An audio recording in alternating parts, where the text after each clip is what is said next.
Nothing is more romantic than biking along the Waterford Greenway and the Garvan Bay, while the cool, fresh air rushes against my face.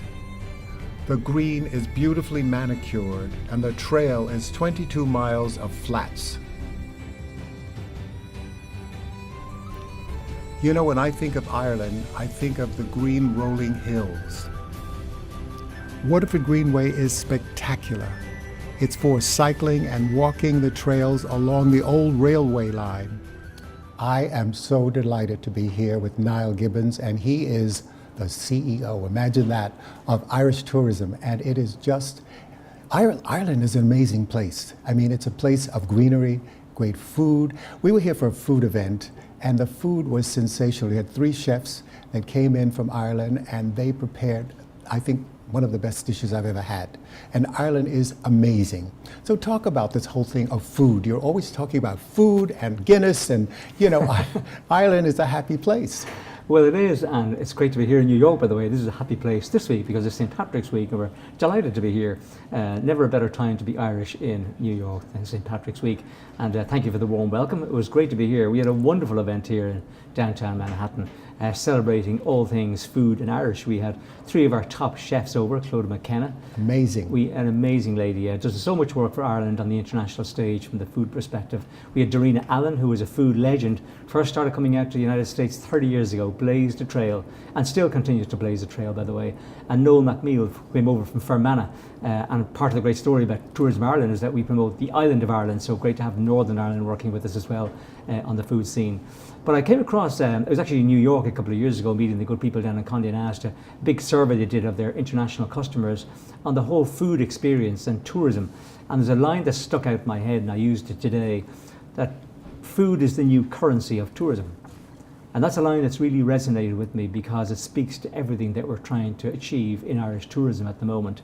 We've seen record numbers coming. People love to come for the scenery, the food, the culture, the warmth of the people. But the food story is interesting because people come maybe with lower expectations. They remember stories of bacon and cabbage, but they don't understand the marvelous seafood that's there, the provenance of the ingredients, the artisan scene, the chefs, the cookery schools, the gastro pubs, the walking food trails. So there's been a whole food renaissance over the last number of years, and that's why here today we had a great story to tell. But what I really enjoyed most of all is when the chefs got up at the end, and I just emceed a little conversation, which is very Irish. They all just got up and they told the story about where they're from, how they got here, and we had a nice Q&A session. And that was uniquely an Irish experience, really, and it spoke to everything that's good about food and tourism in Ireland. Well, you're the best host, but you didn't talk about the history of Ireland too, because there's so much history there. There's 800 years of history. I only had 15 minutes, so I couldn't cover it all today. But we'll come back and do more of that next time. But I think you're right. There is a lot of history in Ireland. But I think the history of food and tourism is something that's really moving at a much faster pace now. I think people have more confidence. That's an economic story as well. You know, Ireland's been very successful in the last generation, and people are experimenting more in terms of using food and the ingredients and more confident in telling their stories. So to have someone like Darina Allen here today was terrific because we were able to talk about what it was like in the 1980s when something like basil wasn't really around in Ireland. It was about, you know, there were certain herbs you would use, but not that one. But now the variety of spices, herbs, you know, mixing food and the drink experience together, creating new recipes that speak to, you know, the food and where it comes from and the history of food and ingredients, speaks about the confidence, but also about the authenticity of who we are and where we're from. But I think also it's farm to table, so it's very fresh, which I think is fantastic. You have pastures that go on forever. I think we used the drone to go over those greeneries. It was all these different colors of green. It was just amazing. I mean, to me, Ireland is green. Everything about it is just so fantastic. And we sometimes take that for granted. It's only actually when you fly home and you start to realize it is a green, clean island. And when it comes to agriculture, you know, it's really, in a world where, you know, globalization is the middle name, you know, we have this unique, authentic, beautiful, clean environment, which means that with the traceability structures that are in place as well for something like, you know, meat, for example, you know, the farm to fork experience is very strong. It doesn't travel too far.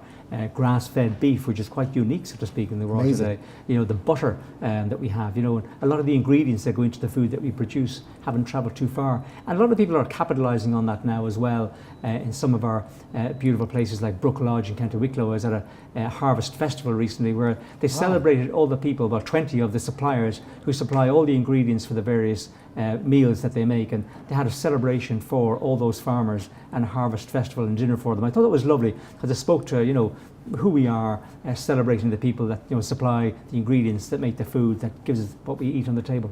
It's, you know, it's really amazing. As you said, people thought of Irish food as just being potatoes before, and now it's much bigger than that. But I also found an interesting thing when I was in Dublin, the Immigration Museum, which I thought was fantastic because it told the story of the Irish people and also how it mixed with so many other countries, and it's just an amazing thing. I mean, to me, that was an education. It was a wonderful experience. It is, yeah. Epic Ireland is what that experience is called. It's the Irish Diaspora Museum, and it's a wonderful story which was put together by a man called Neville Isdell. Neville was the president and CEO of Coca-Cola a number of years ago. He's from Downpatrick originally in Northern Ireland, lived over in Africa, and you know, became head of Coca-Cola, and you know, saw this opportunity in Ireland to tell the story of the Irish people like himself that went abroad.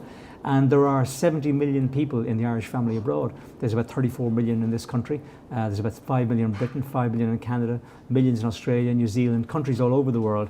St. Patrick's Day, St. Patrick's Week even is a great time when people are happy to express their Irish heritage. So with it's a Guinness. With Guinness. And food, by the way. Yes, so I think the of food course. and drink experience work side by side. But that diaspora story is very powerful for us, and I think what he's put together in Epic Ireland tells that story really well, and we're very proud of that.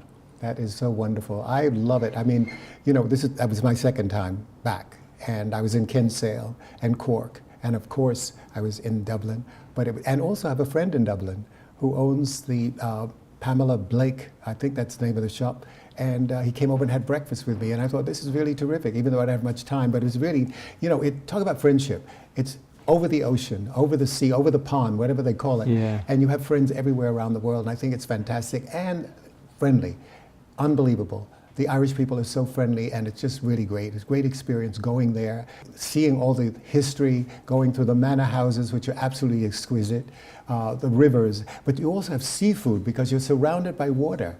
And I think that's, I mean, again, it's fresh, it's wonderful. I think that's, yeah, you mentioned Kinsale, for example, I mean, which is, you know, really a gourmet capital of Ireland for a long time, and the seafood experience down there is terrific. But all around our coastal towns are dotted these small little restaurants with really the fresh takings of the day.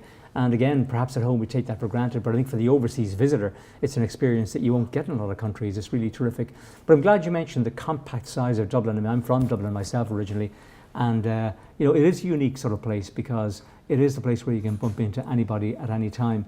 And you know, people just get treated as normal there. So for example, for me living there on Christmas Eve as we come up to the New Year's festival, it's not unusual to see Bono out busking on the streets for the homeless, so to speak, with some of the big stars. And it's just a nice feeling that these are people living in their hometown, doing what they did 30 years ago, and you know, people paying a lot of attention to them, but letting them get on with the job too, you know. And you have Oscar Wilde in the park. Well, a statue of him. Yes, down in Merrion Square, yeah. Someone said something very interesting many years ago when he came to America and they asked if he had anything to declare. He said, "Only my genius." Yeah. Amazing. So we have 4 Nobel Prize winners in the literature space, and I mean, it speaks volumes for the creativity that exists in Ireland, not just in literature, poetry, music, dance. River dance, for example, a great expression of Irish creativity on the world stage, and we're very proud of that. And these are stories that are passed down from generation to generation. And I'm very confident as I look forward, even with all the technology that we talked about earlier on, that, you know, we're in good shape, I think, in that creative space as we move forward. Fantastic. Ireland, we just love it. We love you, Ireland. It's great. Thank you so much. I can't wait to see you again. Well, John, it's great to be here. Thank you so much for the warm welcome I've received here. Looking forward to a great St. Patrick's Week in New York, by the way. Definitely coming back again next year, but we have a great team out here, and I suppose the relationship between Ireland and the United States is a very special one. We saw nearly 2 million people from this part of the world come to Ireland last year, double the number it was 6 years ago. And that speaks volume for the relationships that exist between our countries, not just on the diaspora front, but also the friendship and the bonds through the foreign direct investment, through the exports, but principally through the cultural links. I mean, one person said it to me before, they used these words, we just get each other. Right. And that sort of sums it up. Yeah. It's a unique relationship. We just get each other. And now you can travel to Ireland from 18 different gateways in the United States. I mean, obviously traditional ones like New York, Boston, Chicago, but now, twice in Washington, D.C., Philadelphia, Charlotte, Atlanta. Minneapolis this year, Dallas starting this year. We've also Seattle, San Francisco, and Los Angeles just started in the last 5 years. So never been easier to get there. People coming over, giving us great feedback. But above all, the friendliness and warmth of the people is what really connects us and binds us together. Absolutely. As they say in church, hallelujah. Thank you. Well said. Thank you, John. Great to see you. Jon Haggins the GlobeTrotter is like no other travel book in the world. When I think of travel, I think of friends from around the world. I've traveled to Malaysia, Thailand, India, everywhere. You're going to absolutely love the book. And the recipes, you will whet your appetite with these incredible aromatic recipes. Remember, my world is your world. So get up, get out, and travel. Center like that, and then take off the diamonds, okay? And then with your hand like a claw into the center and stir in a full circular movement, kind of shaking the bowl from the center to the outside of the bowl. You need a little bit more. Here we go. And do this with your hand, because if you do it with the hand rather than a wooden spoon, you can feel the texture and you get it right each time. So look, full circular movement from the center to the outside of the bowl. And then with the side of your hand, just tuck it in like that. And I'm going to take a tiny bit off because I'm going to make a little loaf. And if you have children or grandchildren or cousins or neighbours' children, teach them how to do this. And you're giving them a skill for life. Look, this is the traditional soda bread in a little round like that. Now, very important, the fairies get up to all sorts of mischief in Ireland, so you have to cut across. This is the traditional blessing, like that. And actually it's also got a practical thing, because the last place for it to cook is in the centre, and if you cut across and open it out, the heat will penetrate into the centre, and then you have to let the fairies out of the bread. Prick it in the four corners. When my publisher Katie retired earlier this year, I was then subsumed into Octopus, which is part of Hachette, and they said, quick, please do a book, 100 classic recipes from Simply Delicious again.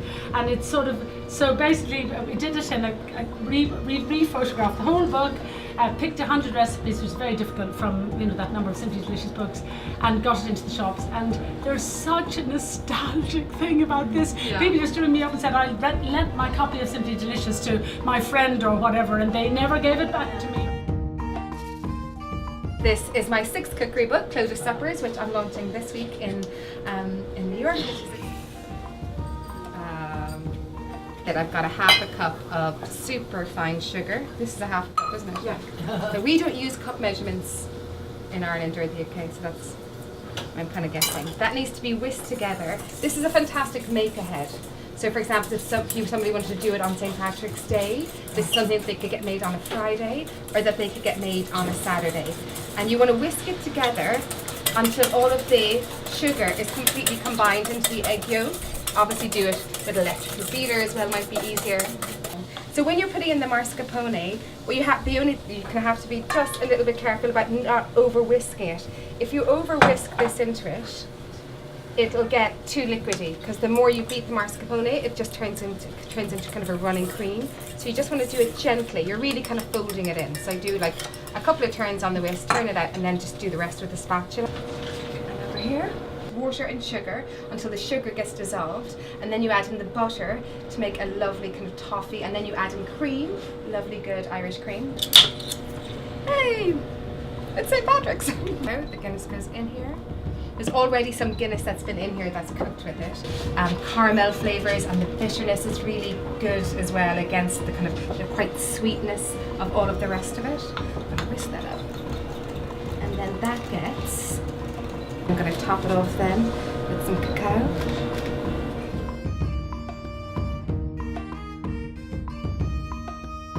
And a blanket on the top of it, doesn't it? I don't mean to upset you, but I haven't tasted that taste since Nana used to make it for me growing up as a child. Oh. And I remember that moment of the power of food. Loving that we have a culinary experience, a food experience. It's actually worth travelling for. And as you've seen already at this lunchtime, we've got some fantastic ambassadors out there telling that story.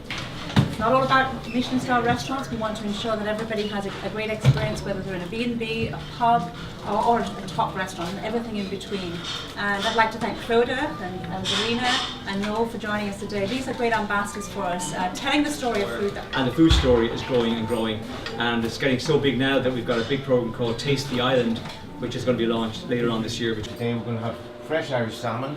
It's going to be done with the Kilcannon box there. I put keel and I put some like for those who bacon. don't speak Irish, kale. It's like asking for clingfilm rather than saran wrap. For the salmon itself, I've kept on the skin off it. Obviously, why do we keep the skin? Is to protect the fish as much as possible. When we're pan frying, anything you're going to be like meat or that day, you're going to season it really first. You're going to put it onto like a dry pan as such, and then a small bit of oil onto it, rather than having the oil on and then you put the salmon in and it splashes everywhere. Okay, just be always very careful, especially if it's a very, very hot pan. Obviously, men, and I'm sure the two of you will agree, that men sometimes can be more messier in the kitchen. One thing to be able to use part of the pan at the same time, because of using the likes of the flavours from the salmon itself. And sometimes, mainly instead of using olive oil, it's always nice to use a different flavour of oil. I like the likes of walnut oil because it brings out the nuttiness, the flavour in the salmon itself. So it's a really nice kind of simple flavour. Simply going to be nicely cooking it, which I'll be putting it into the pan, nicely onto it.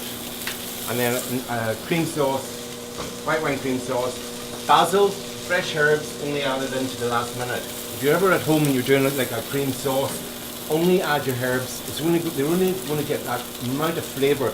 Noel, McMeel, you prepared, which is a better word, some incredible dishes today. The salmon was superb. It was just, and other dishes too, but it was just a combination of everything that blended so well together. It's farm to table. It's fabulous. And that's the kind of food that you prepare in Ireland. Tell me the name of your resort. The name of the resort is the Lough Erne Resort in Enniskillen. It's 2 hours from Dublin, and it's really the gateway to the northwest of Ireland. It's actually so idyllic. 650 acres, 2 golf courses, a spa, 7 different kind of restaurants which I kind of run, and I get to showcase some of the best Irish food of today. And people can often think Irish food, it has to be overcooked. Well, actually, from what our tradition is, it's actually changed dramatically to the opposite. It's really about getting that kind of freshness from the garden, cooking it as little as possible, and really with great skill now serving it to the guests. So it's just cooked and no more, but so perfect. But you can taste the flavour of the food, which I think is important. And I think that's a lot to do with my upbringing, coming from a farm and having travelled the world with the likes and worked with great people, whether it was the likes of Jean-Louis Paladin or the likes of Alice Waters and Chez Panisse, or the likes of, can I just say, my own mother. And you kind of pick up all of the great places along the way. Even Julia Childs helped me as well along my path. And I think that when you have these great people behind you and they've given you so many tools to work with for the rest of your life, why not use them? And now I don't have to go anywhere else around the world, only to visit here now and again. But you mentioned Julia Childs, who does all French cooking. Correct. So are you influenced by the French chefs? Well, one of the great things is that when we talk about French cuisine, I went to France, I studied in France, right? I finished in school for chefs there. So I understand what French cuisine is, I understand what great British food is, because I worked in England, and what Ireland is. So what we do is we look at our culture and we work with what our culture is dictating. And we're dictating that we've got people with great passion that is looking after their animals, feeding their animals well, and most of all, you understand where all your supplies come from. So it's all about traceability. Second of all, I'm a country person, so I understand what it's like to plant carrots, see what nature gives back to me. Right. And I think that's so sacred for me to be able to keep that up. Even though I work in a massive resort, and it's on a world scale as a five-star resort, I think it's important most of all to give our guests something special, and that is what I call natural. That's the best. Essence of natural freshness. Yeah. And that's what people come looking for, because they don't want the old image of Irish food. They come for the modern stuff that you're producing, fresh, farm to table, and not overcooked, which I think is fantastic. I think it is, and I think that's where we've changed. So the one great thing is, like, as Tourism Ireland says, fill your heart with Ireland. And I've always said that Ireland is certainly powered by the heart. Absolutely, and the people. And the people. Yeah, the people make a difference. Yeah, we welcome you to the Lough Erne Resort. It is one of the most amazing places, and not because we've hosted some of the greatest people on earth, from the likes of all of the G8 that we had not so long ago, to many great other people. And it doesn't take a rock star to go there. It takes a person that enjoys life and enjoys what life has to bring, and that for me is great food. But I think also just exploring the country, the countryside, the farms, the culture, and the whole combination really just melts together, you know. I mean, most people think of Guinness, and you're mixing Guinness with other products, and therefore it becomes a combination. So, same as whiskey. We have a whiskey tasting menu that we do so many other accompaniments of all of our signature dishes over the last 10 years of Lough Erne. So, and for anyone that's coming, you know, the Lough Erne is Lough Erne Resort, Lough Erne. And I think it's one of the great things about there is that it showcases very much about the northwest of Ireland, going up to the likes of Donegal, to so many of the other great special places. Mm-hmm. That's great. I mean, that's really wonderful. You could explore the whole country. And I think this isn't it different from the different regions of south to the north of Ireland in terms of their culture, their food? Isn't there a big difference? Not really. I think one of the great things is whether it's north, east, wherever it may be, whether we have kind of so many different areas, and they're all showcasing. Some of the great products are not just from the north or the south or the east or west. It's from all of the different areas. It's what makes us all feel alive. Mm-hmm. We've got someone from County Cork doing probably some of the most amazing smoked salmon that there is on the world. Even though in the north there's something like 5 other people that used to work for one person that did great smoked salmon. Then they branched out, and then them other ones branched out. And we have amazing people now that we can readily avail of that. The same way with like smoked eels. I'm from an area that I used to think when it came to Halloween, my father used to bring a whole pile of snakes to the house. Oh my Lord. Actually it was eels, because we would eat eels. Right. So he would prepare them, and we would celebrate that as an eel supper. Right. And it's the same way with, and that would have been, Halloween for us was otherwise known as like Celtic New Year. So it's very much a celebration. How can we celebrate this in the farmers' markets? And people now, not just one person in a rural area is making jam, but everybody's making jam. And it means then more people are getting to taste that product. Fantastic. And skills, and showcase what our heritage is, because you cannot go forward unless you know what's been behind. Absolutely. It's a part of the history. It's a part of, you've got to know the history, as you said, in order to go forward. And I thank you so much. This was really wonderful. Brilliant to be in New York. I hope you're having a good time. It's been an amazing time. Thank you. Thank you. Jon Haggins the GlobeTrotter is like no other travel book in the world. When I think of travel, I think of friends from around the world. I've traveled to Malaysia, Thailand, India, everywhere. You're going to absolutely love the book. And the recipes, you will whet your appetite with these incredible aromatic recipes. Remember, my world is your world. So get up, get out, and travel. Good morning, everybody. My name is Emma, and you're all very, very welcome here today to Ormond Castle in Carrick-on-Shore. So Ormond Castle was occupied by the Butler family for over 300 years. The Butlers were a very powerful Anglo-Norman family that arrived into Ireland in the 12th century. They derived their wealth from the fact that they were the chief butlers to the English crown.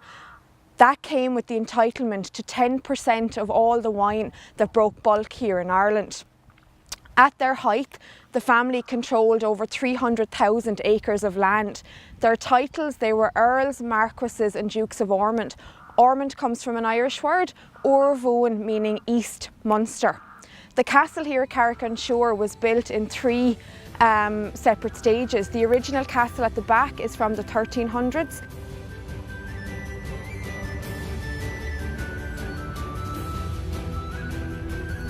The Holy Trinity Church in Feather stands in the heart of the medieval walled town and the focus for the extraordinary number of late medieval structures arranged around the sides of the graveyard.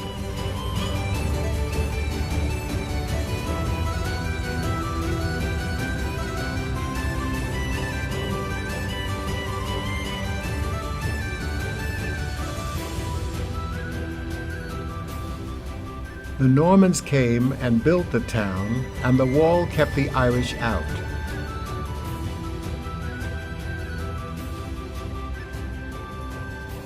The Cliff Hotel sits on the cliff overlooking the sea. It's also a Michelin star hotel.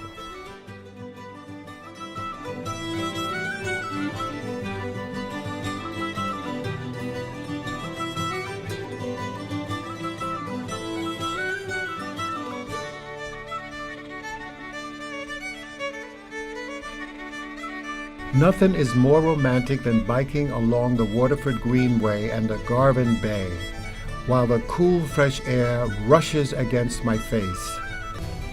The Longville House is another country house that was converted into a hotel, and the lush grounds surround the property.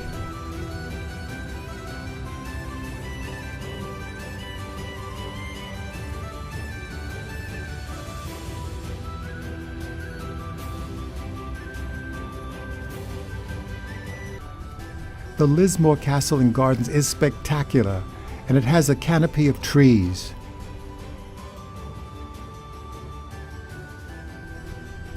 Lismore Castle and Gardens is a must-stop.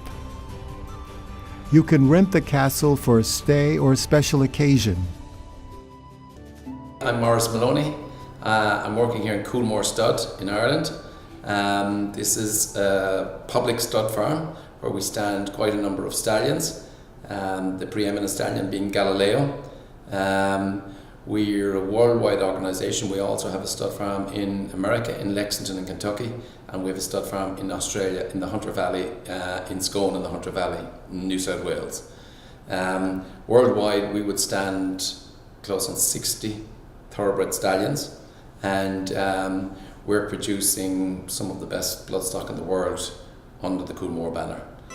You know, while you're in Dublin, don't forget to visit the Temple Bar for a pint of Guinness. Drafton Street is the principal hippie street in Dublin centre. The bronze statue in the centre of Dublin is dedicated to their favourite son of rock and roll, best known as the frontman of Tin Lizzy. I'm now in Dublin, and this is a great city. It's a capital, and this is Drafton Street where all the shopping goes on. Until next week, I'm Jon Haggins, the GlobeTrotter. I'll see you then. So long for now. Remember, get up, get out, and travel. I hope you enjoyed Ireland as much as I did. I look forward to seeing you next week at another colourful destination.